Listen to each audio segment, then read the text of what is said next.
you have no point to almost be here, which I think in particular for men is a very important thing. As soon as you speak to someone, you know. Like I speak to people from who we work with, business coaching, fitness coaching, and I know straight away they'll be successful or not, just because of within a millisecond the way they communicate, the way they look you in the eye. Like, my biggest fear is not moving forwards, and I wholeheartedly mean that. Staying the same, that really scares me.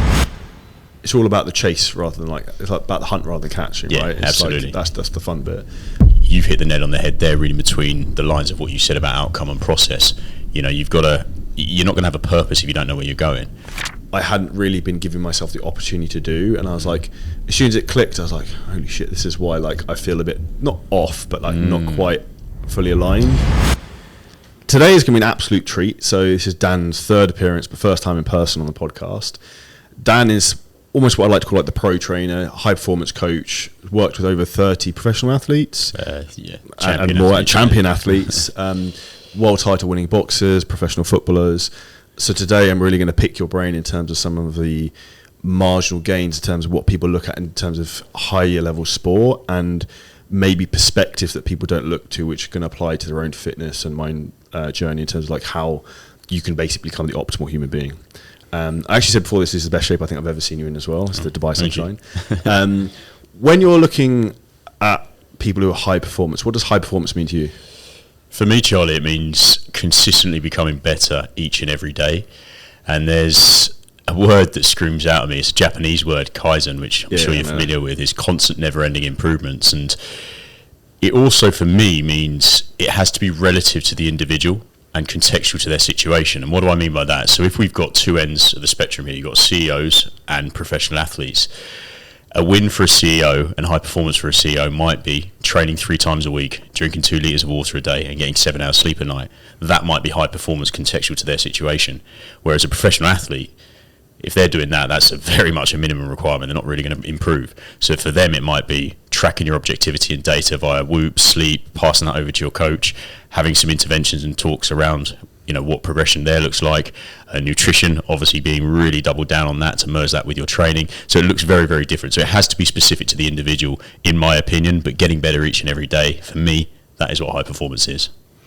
I would agree. And I actually think from a male perspective, whenever I'm unhappy or not as happy as I would like to be, is because I feel like I'm not progressing.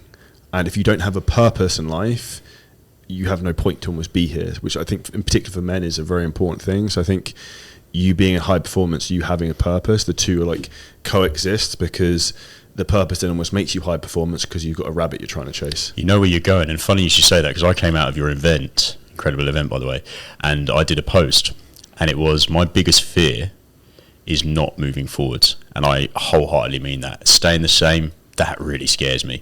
Progression is everything to me. I agree. It's all about the chase rather than it's like about the hunt rather than catching, right? It's absolutely. That's the fun bit. And why do you think some people maybe struggle to get that mindset? And have you always had that? It's a skill that's been evolved, for sure. It's something that I've worked on over time. I think you've hit the nail on the head there, reading between the lines of what you said about outcome and process. You're not going to have a purpose if you don't know where you're going. And one of my favourite quotes, sorry to go philosophical, is, if one does not know to which port one is sailing, no wind is favourable. You are literally just treading water. So you've got to know where you're going, and that for me would be the outcome orientated goal.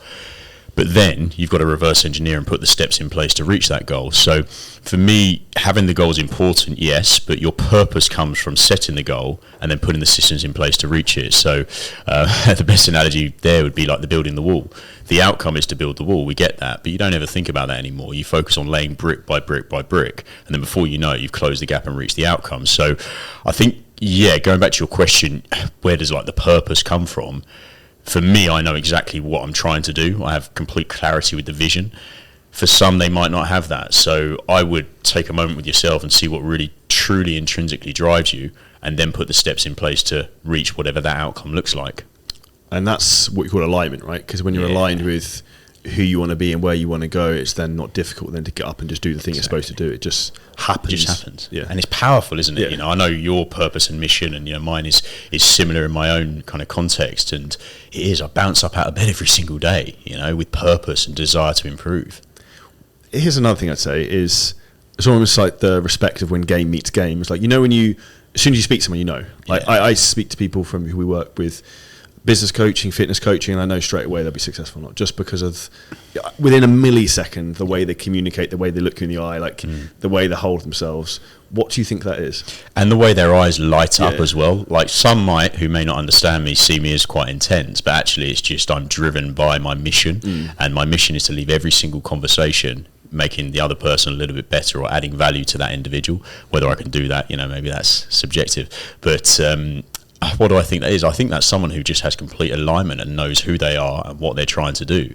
So and I suppose thinking the other side of that coin, maybe I do feel a little bit sorry for people who don't have that, and it must be hard, but I would just identify, maybe a little task for the listeners, if they haven't got that purpose and desire and know where they're going, is just sit with themselves for a while and say, what really drives me? What actually really will help me get up out of bed? Is it serving others? Is it whatever else? And then maybe put the steps in place, because for me, that's going back to what fear is and what I'd be scared of. I'd be really scared of having that lack of purpose and desire and direction of where I'm going. 100%. There's, I actually went on a personal development course with John D. Martini recently, and what I'd recommend everyone does, if you get his book, it's called Values Factor, I think. It is. There's an exercise in that I actually did on the plane on the way there, and I was like, holy shit, this is why I felt a bit off, because like I sort of loosely knew what my values were, but like a couple of them I hadn't really been giving myself the opportunity to do, and I was like, as soon as it clicked, I was like, holy shit, this is why like I feel a bit not off, but like not quite fully aligned. And on that, Charlie, what I'd say on that as well is, like, for anyone listening, please don't think that we've cracked this. Oh, no, we're constantly trying to get better. And your values will change. Absolutely, yeah. Because, like, your values will change as you get older, as you have kids, you get married, like, whatever it might be, right? And I haven't been fortunate enough to have that yet, but I imagine when I get to that point, my values will start to change in perspective. And I think that's also why people need to spend some time actually critically thinking, reflecting of, like, who do I want to be and where do I want to go, rather than just, like, going around on the fucking merry-go-round. Yeah. When we look at people in terms of high performance athletes maybe who come into you, what would you say some of the low hanging fruit of the things you first address when they come to you that like are easy wins that you tend to see? Is like there a common trend in terms of easy fixes, if there is ever such a thing? Yeah, I think with anyone embarking on a high performance journey, athlete or other, is from a practitioner's viewpoint, is not to overwhelm them and give them 20 things to do. I think that's really important. Like, we all aim to live a life of high performance, and we all know there's so many different things out there that we can add to someone, but if they're applying none of them and then they're going to fall off course, then what's the point? So I think the communication aspect of that and how you deliver is actually fundamental from a practitioner-led model to the client or athlete. So it might be early on just a couple of quick wins. So I'll go back now 6.5 years. One of my roles is head of performance at Matchroom Boxing, and I went into that gym, an already winning gym, I must stress.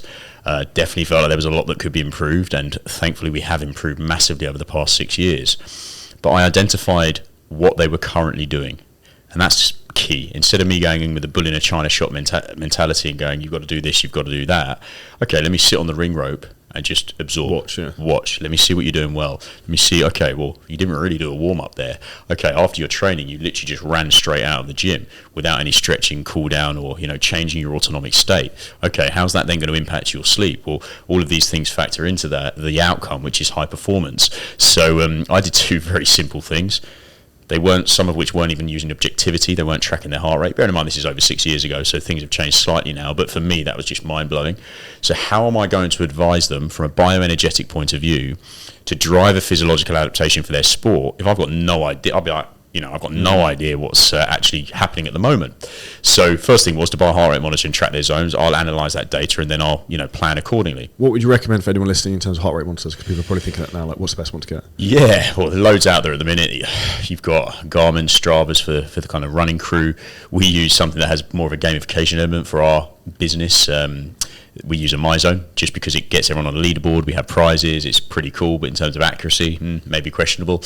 Whoop now have, as part of their wearable, they have exercise expenditure as well, which I've yet to fully analyse. I'm actually going to get one of those and move over from Aura once I'm back in London. So look, there's lots on the market. We've used Polar before, and the accuracy was really good. Battery life, not so, very temperamental. So I think just choose which one works for you. Apple Watches are okay. Not too sure on the accuracy. But yeah, we tend to use Whoop for our athletes because we also then look at a lot of other metrics that feed into what we're trying to influence, Makes a lot of sense.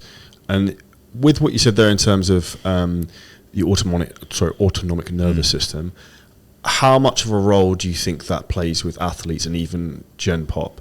Because, like, for example, with me, like, I'm super type A, super driven. I'm like fucking always switched on. Yeah. And I also know that my cortisol levels are like sky high all the time, but that's just become normal. Yeah. To the point where I've been trying like adrenal peptides and like everything to try and curb it, bring it down. Yeah. Is that something you see as a problem? Because obviously cortisol is catabolic and also blunts fat loss, which is obviously going to be probably the goal of a lot of people here. What would you say people should try and do to try and maybe mitigate that? I think it's important. I think, look, for the listeners, kind of autonomic nervous system 101. So you've got the autonomic nervous system, you've got two subdivisions, you've got parasympathetic and sympathetic. So sympathetic is like your fight or flight, kind of how you said you're always feeling on, and the opposite of that is parasympathetic, rest and digest. So very simplistic overview. And let's use my boxers, for example. You know, you haven't got 10 other teammates. If you're having a bad day at the office, you're on your ass. So you've got to be on, you've got to be switched on. But you can't be switched on all of the time. And we know one of our key pillars in my business, Perform 365, is recovery. So what is the best recovery modality out there? Sleep. Okay, well, if they're on all of the time, is that going to be negatively impacted? Well, likely yes. So then we've got to create the optimal sleep environment and start trying to bring them down and make that shift after their session. So when they're boxing, when they're doing their S&C, we want them on. You know, we want them performing at a high level. We want high neuromuscular outputs. But then as soon as they finish that, we want to start making that shift. So we do at the end of our session, we do some breath work, we do some kind of leg elevation drills and start trying to bring them back down. And that's where the music might change. We go high BPM in the session. The music then might either come off or change in terms of the BPM. We then, try to minimize any blue light exposure pre-bed, which emphasis on the word try, and I'm guilty of this. I'm looking at my phone all the blimmin' time. I use, and I have them in the bag there, I've got some Whoop blue light blocking glasses, which one of my athletes, John Ryder, bought for me, which is great. So we try these methods. Whether they get applied on a day-to-day basis, I really don't know. But caffeine, ergogenic aids can come into it. Are you having your caffeine too late? And if so, is that going to impact your sleep and keep you on all of the time? There's just creating the optimal environment that allow you to kind of rest and digest is what's important, and there's a lot of modalities that we can do to influence that, and we absolutely look at all of those. Breathwork is an interesting one. What do you do in terms of that aspect? We, again, if you're looking at the relationship between breathwork and autonomic state and making that shift, the fight or flight is kind of quite short, sharp breaths, and rest and digest, parasympathetic shift would be more diaphragmatic, more deeper breaths, so longer duration holds. So just, again, the environment would be music off, dimming the lights, because, again, all of these things will lead towards one division, and we want to make that shift. We do kind of a leg elevation drill and just try and get them to close their eyes and just focus on their breathing, so deep inhalations, and that over time can impact that autonomic state. Very simple. It's interesting, even I just seem to wake up and I'm automatically off like a fucking rocker. So one of the things I do is only probably 2 minutes, but I use an app called Insight Timer, and I literally sit on my balcony and it basically counts down from 10 to 1, but slow inhales, exhales, just to calm myself down. And I'd probably say I feel twice as calm afterwards, just instantly. Yeah. It's amazing how much that just puts you in a better space, to start your day. Interesting. I'd like to do longer meditations and all that type, but I can't. But I want to go do stuff. Yeah. So it's you and me both. I think we're very aligned in that regard. And you even making the conscious effort and awareness piece to do that is really good, because I guarantee you're going to be a lot more present after those couple of minutes. I think that alongside, which is great in Dubai, not so great in London, getting some light exposure in the morning to impact circadian rhythm is really important. So there's some 2 quick wins, and just sets you up for the day. It also therefore means you're not then being reactive to the devices we constantly have in our hands, and then we're playing to someone else's tune. We're in control. And the longer you can be not looking at your phone to play to someone else's tune, I know you're a big advocate for this, is for me vitally important.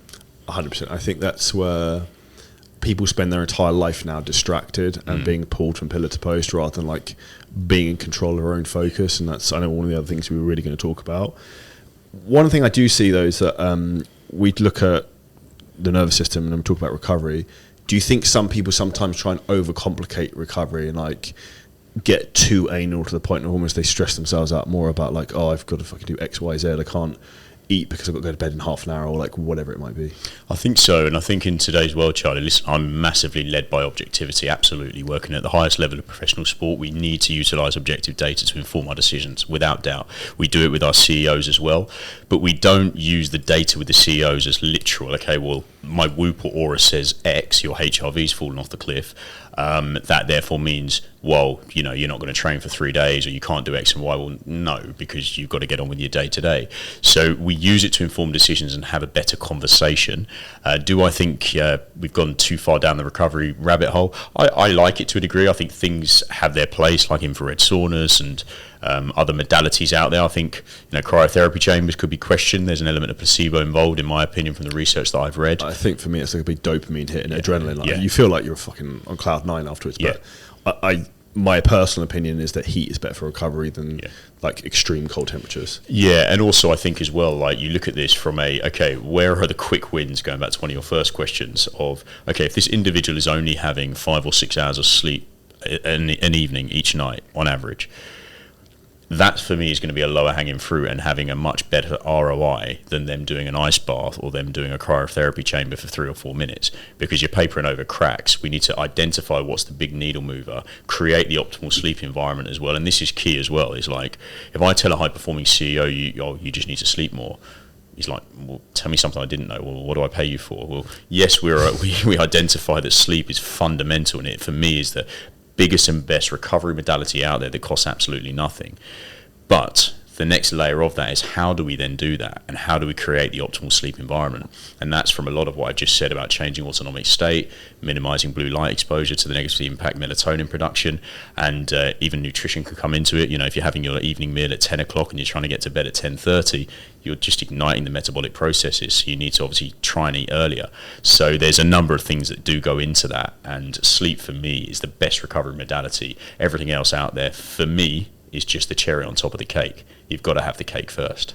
I agree completely. It's people are like, it's the analogy of you're stepping over dimes to collect dollars. Sorry, stepping over dollars to collect dimes. Because it's like, this is a really easy thing you can go and do that people don't overlook. It's not sexy though, is it? Let's be honest. Like, and it doesn't sell, right? It doesn't sell unless you're Whoop and you're Will Ahmed and you've got a $1 billion business. But anyway, no, joking aside, it sells now because of the objectivity led with it, but sleep in general doesn't sell. No, I completely agree. All of the other modalities, they do, which is why they're there. Do you set like an agenda and schedule for like clients and athletes when they're working with you, in terms of like, okay, if you're training this time, you need to do stretching afterwards, you need to do X, Y, Z, this is the type of therapy you need to do every week?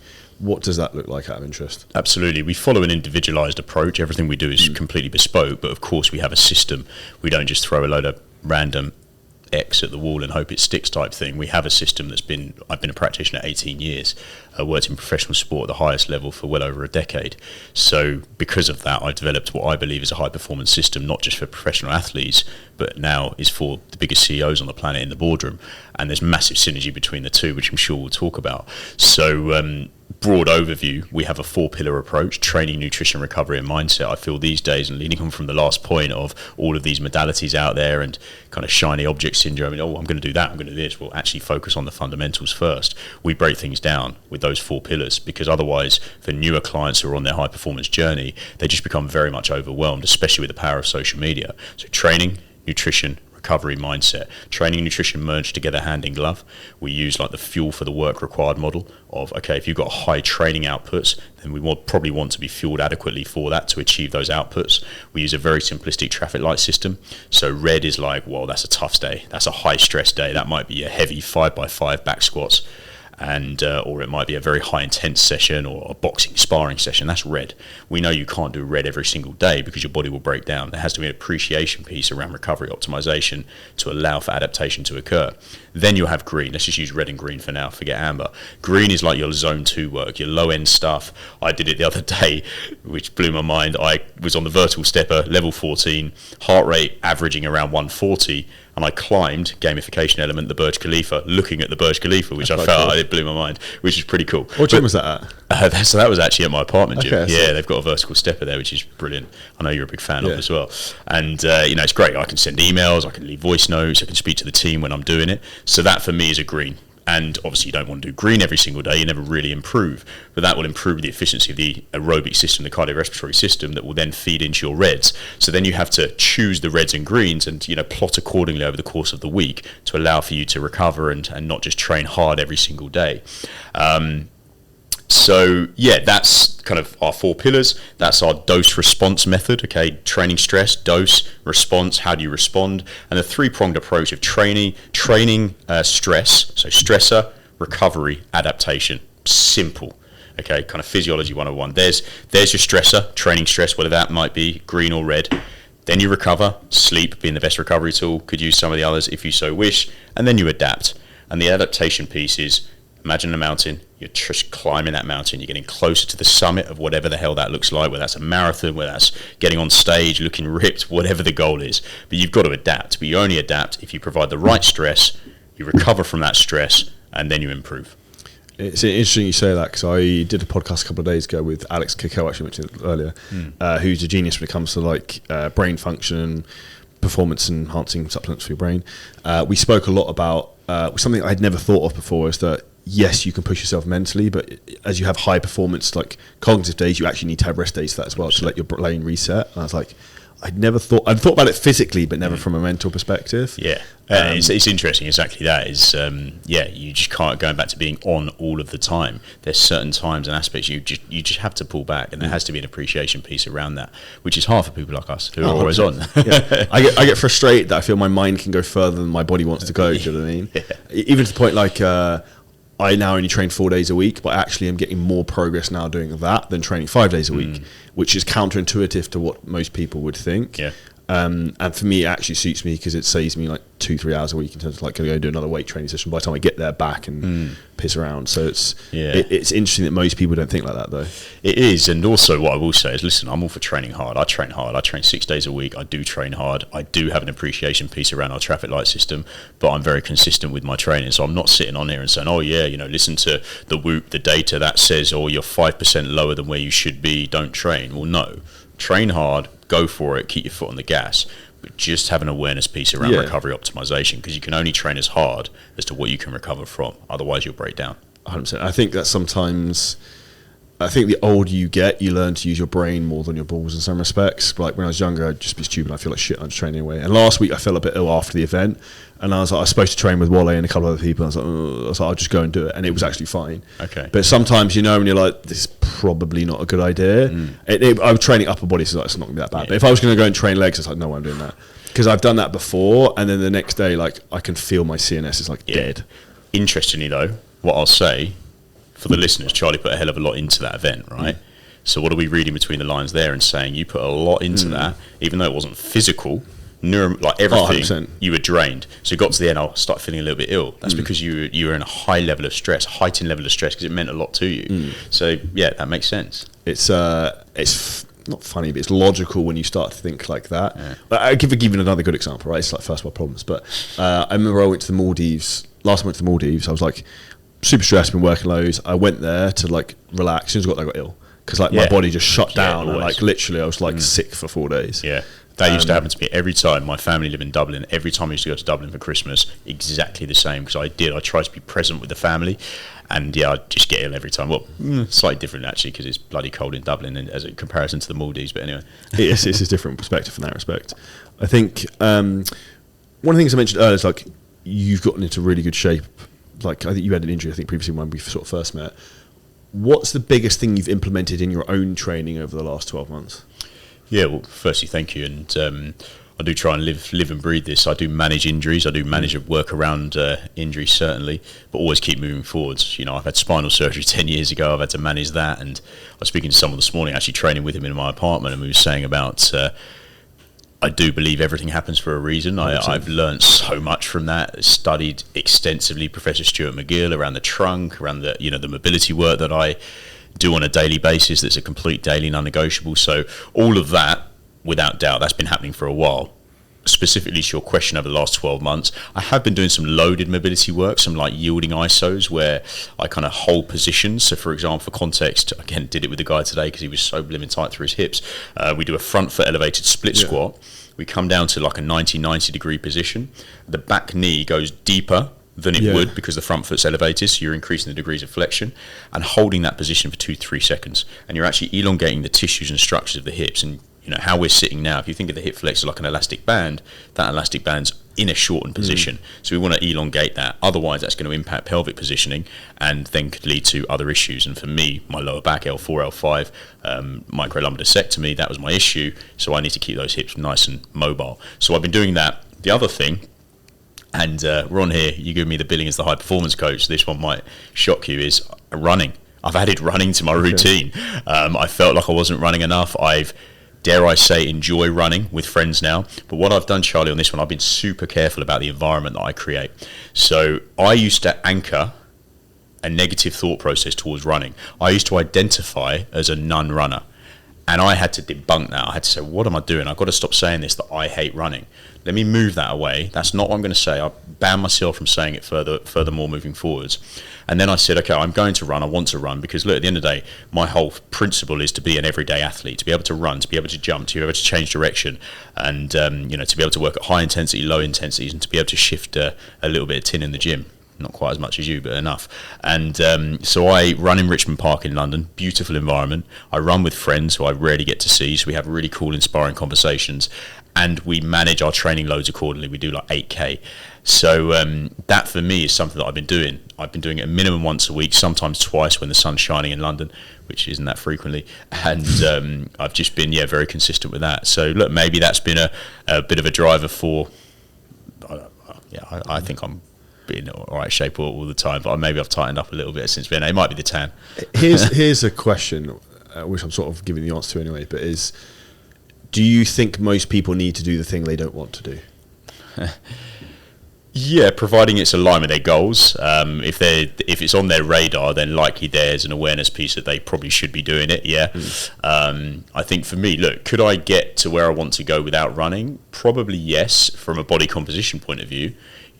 I could be on the bike. I've got a bike in my living room that I do once or twice a week. So if I'm not running, I'll jump on the bike.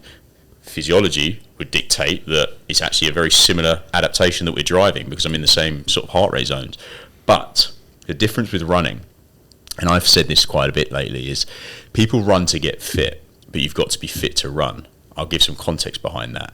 Running is very different to sitting on the bike and getting your legs turning and lungs going. The amount of ground contacts that you have is very, very high. Well, there has to be an awareness piece of what's going on through the lower limb and every time the foot strikes the floor. And if you run suboptimally from a technical point of view, that might heighten injury risk over time. The other thing with running, and I've got to be aware of this, is if I don't run for a few weeks and then I see this acute spike of running 10, 12K, my lower limb is letting me know for the next 2 or 3 days. So this is where running is very different. Being tight and sore. Oh, tight, sore, all through kind of gastroc, soleus, those big contributors as to what's going on through the ground because of the impact. Especially if you're running off treadmill on the road, it's very unforgiving. So there has to be an appreciation piece behind that as well. And this is where, like, January, new year, new me, I'm championing that. Great. Just be mindful not to acutely spike what you're doing and going from zero to hero too quickly because you will break down. This is a good conversation. So then how would you suggest for anyone listening, say they don't do any running now, right? And they want to start getting into that. How would you look to periodize that upwards or plan that upwards? Yeah, great question. I think there has to be two sides to this. You can absolutely look at running loads and running volumes. I think, look, don't go more than 5K right away and don't try and do it in a PB time either. Just say I'm just going to accumulate that amount of volume. I'm then for the next 24 hours going to see how I felt. How am I feeling? How do I feel at the end of the run? Great. But also, how do I feel the next day?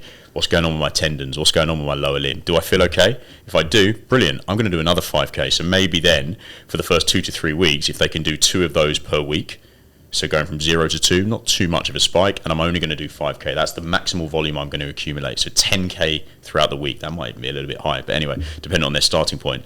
And I'm going to do that for maybe 3 or 4 weeks. I'm then going to increase to 6K. It could literally be as simple as that. So you have a very strategic approach over the course of 3 or 4 weeks. You accumulate more volume. You increase by 2K over the course of the week if you're doing the 2 runs, and then you build yourself up that way. The other side that you need to be looking at is in the gym, are you doing any direct work for the lower limb? So are you doing any straight leg work to bias gastroc, a gastrocnemius, part of the calf complex? Are you doing any bent knee work to target the soleus? The soleus is a real key contributor in those ground contact times.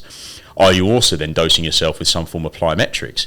Are you doing any landing mechanics? You know, if you're overweight and you're wanting to run, well, what about just absorbing force and applying the brakes and decelerating from an 18-inch box? Boom. Okay, that's going to build some tolerance. It's going to build some eccentric control and braking forces. It's going to help you with the running. And then maybe looking at some pogos, some reactive plyometric work, where you don't have huge flexion at the knee. You want to be springy and reactive. Even skipping or something like that works. Skipping, yeah. Very similar. So if you took that rope away, that's basically a pogo. A little bit more intent going on with the pogo, but skipping, great point. Absolutely. That will accumulate a bit of volume and a bit of load tolerance that will then help you run. Interesting. It's one of the things I used to like, but then I've got heavier and heavier and heavier, and then my body's liked it less and less and less, so I've just stayed away from it. Because my lower limbs feel like they're going to die from like carrying the load. Yeah. Which I think you have to look at the objectivity of like what's the main goal and whether that's contributing to what you want to do right now.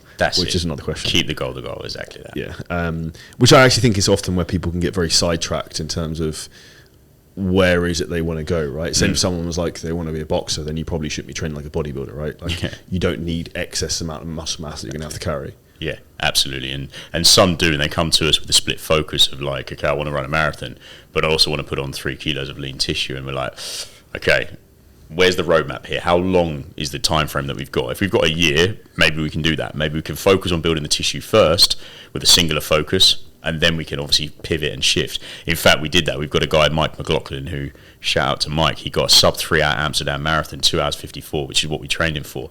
And now there's going to be a slight shift in his focus. We're trying to build a bit of tissue before he goes again for London or Manchester Marathon next year.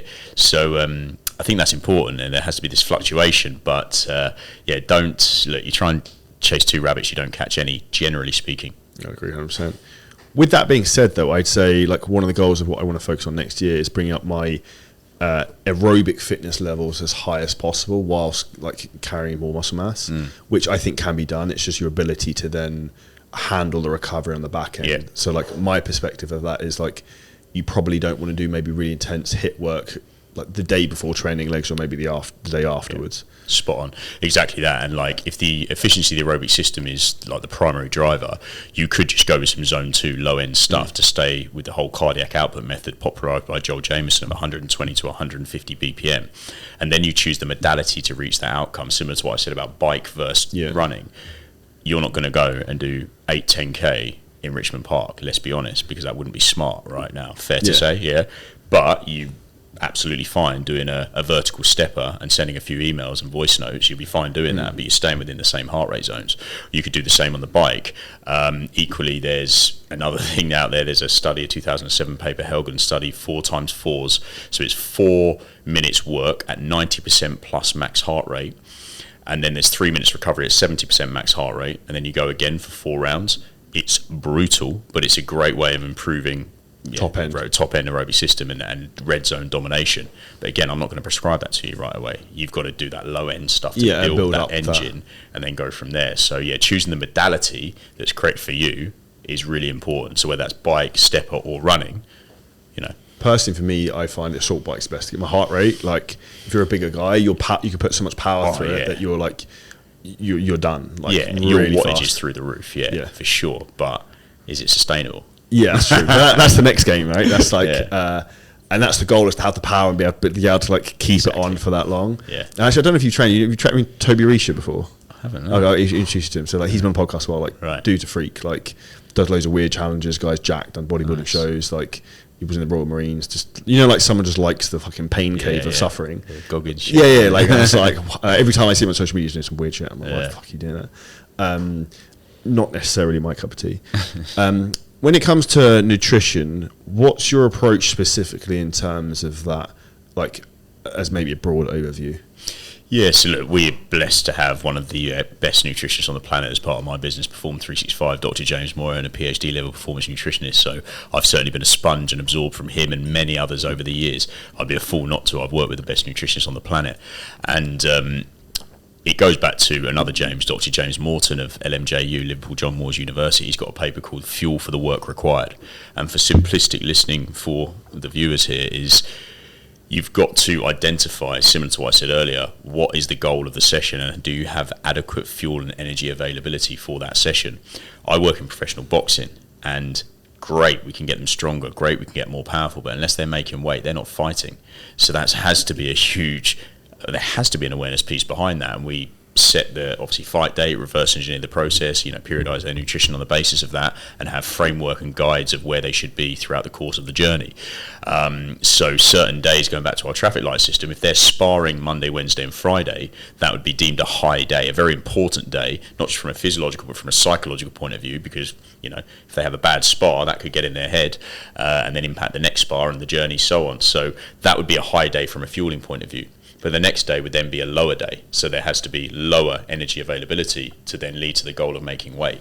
For a normal CEO, normal person, we will set them with some guidelines. We certainly go against the World Health Organization's guidelines of 0.8 grams per kilo of body weight for protein intake, which is complete BS in my opinion. We generally look for around 2 to 2.4 grams per kilo of body weight. So for context, how's my maths? An 80 kilo male, that would generally be around anywhere from 160, ideally nudging that up to 200 grams per day. And we know the benefit of key macronutrient like protein to aid muscle protein synthesis, but also if you're on a fat loss journey to improve satiety, the feeling of fullness for longer. And then we can just dose your carbohydrates around those tougher days. That's generally the way we look at it. Out of interest, what type of calorie amount do boxers tend to, obviously it depends on the weight, right? But like, what do you tend to see in terms of like daily calorie intake for some of the guys when they're trying to make weight? I imagine that's challenging with the outputs really fucking high. Yeah, exactly. That is because we've got to give them adequate fuel to reach the outputs they want from a training point of view, but then not too much that, wow, okay, the scale weight's not coming down, which is of course why we use objectivity, and of course why we do check weights every single, Monday and Friday. My guys do it in a fasted state on the same set of scales. They've got to send it to me, which they hate doing sometimes, but it is what it is. Otherwise it's on me. So we've had some guys up at like 4,000, 4,500 calories, big cruiserweights. Some of my guys, generally 3,000 calories, maybe 3,500 calories. So yeah, it's quite a lot. But the output's crazy. So high. You then look at obviously their RMR, their resting metabolic rate, before they've even done anything. That's at a certain level. So let's just say that's 1,200, 1,500 for some, and then they've just burnt off 3,000 calories in the day. So they're still, even though they're consuming 3,800, 4,000 calories, they still might actually be in a deficit. How much do you guys look in terms of digestion with that as well?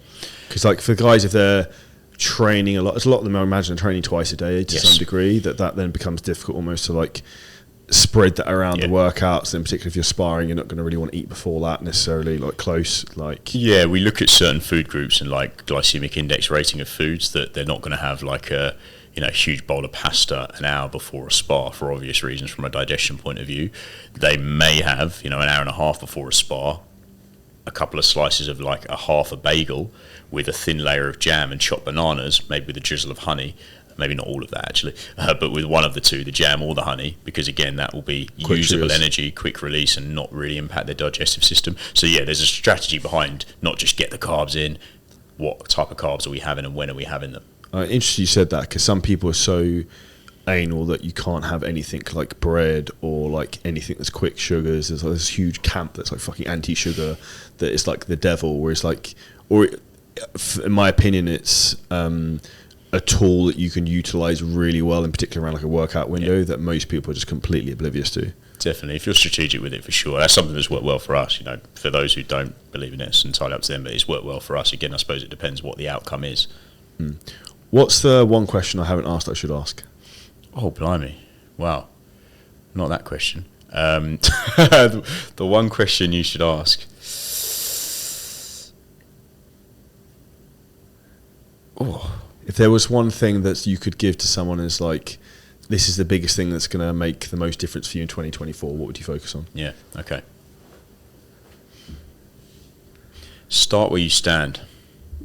And what I mean by that is identify where you're at currently, not where your former self was 5 years ago when you were consistently training 5 or 6 days a week, not what these 10 people on social media are posting with their filters and whatever else they're editing these days on their pictures.